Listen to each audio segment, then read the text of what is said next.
গ্রামের কুরবানি ঈদ মানে কড়াই ভর্তি কুরবানির গরুর মাংস আর চালের রুটি। আমাদের গ্রামে কুরবানি ঈদে প্রতিটা ঘরেই এই চালের রুটি তৈরি করা হয়। আজকে মা এয়ার ফ্রায়ারে চালের রুটি বানাবেন। তাছাড়া আমার ভিডিও দেখে অনেকেই এয়ার ফ্রায়ারের ডিটেলস জানতে চেয়েছেন, এটার দাম কত, কোথা থেকে নিয়েছি, সবই থাকছে এই ভিডিওতে। চালের রুটির কাই তৈরি করার জন্য মা প্রথমেই কড়াইয়ে পরিমাণ মতো পানি নিয়ে তার সাথে চালের গুঁড়ি ও লবণ দিয়ে নাড়তে শুরু করলেন। কিছুক্ষণ পর কাইটা যখন নরম হয়ে এলো তখন মা সেগুলো ঠান্ডা হতে দিলেন। তারপর গতকালকের মেরা পিঠা বানানো ছিল, মা এগুলো সুন্দর করে কেটে তার সাথে সামান্য হলুদ, মরিচ, লবণ মিশিয়ে ভালোভাবে মাখিয়ে এয়ার ফ্রায়ারে দিয়ে দিলেন। এই পিঠা বানানোর পর সাধারণত চুলায় পুড়ে বা তেলে ভেজে খাওয়া হয়। আজকে দেখবো এয়ার ফ্রায়ারে কেমন হয়। 15 মিনিট পর এয়ার ফ্রায়ার খুলে দেখি তেল ছাড়া এই মেরা পিঠাগুলো এত সুন্দর করে ভাজা হয়েছে যা বলার বাহিরে। যেমন ক্রিস্পি তেমনই মজাদার। আর ওদিকে চালের তৈরি কাই কিছুটা ঠান্ডা হয়ে এলে মা সেগুলো সুন্দর করে মথি নিয়ে লিচি কেটে বেলুনির সাহায্যে গোল করে পিঠা বানিয়ে নিলেন। তারপর এয়ার ফ্রায়ারটি 200 ডিগ্রি টেম্পারেচারে 30 সেকেন্ড হিট করার পর টেম্পারেচার 180 ডিগ্রিতে নামিয়ে ড্রয়ার খুলে মা ভিতরে দিয়ে দিলেন চালের রুটি। গ্লাস দিয়ে দেখা যাচ্ছিল চালের রুটি কত সুন্দর ফুলে উঠতেছে। কিছুক্ষণ পর ড্রয়ার খুলে দেখলাম মাশাআল্লাহ কত সুন্দর চালের রুটি হয়েছে।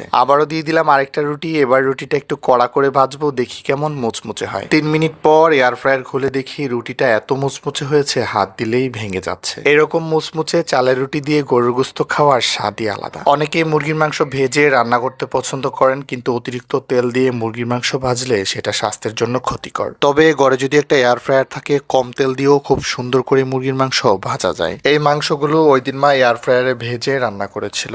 আসুন এবার জেনে নেই আমার এই এয়ার ফ্রায়ারটির দাম কত।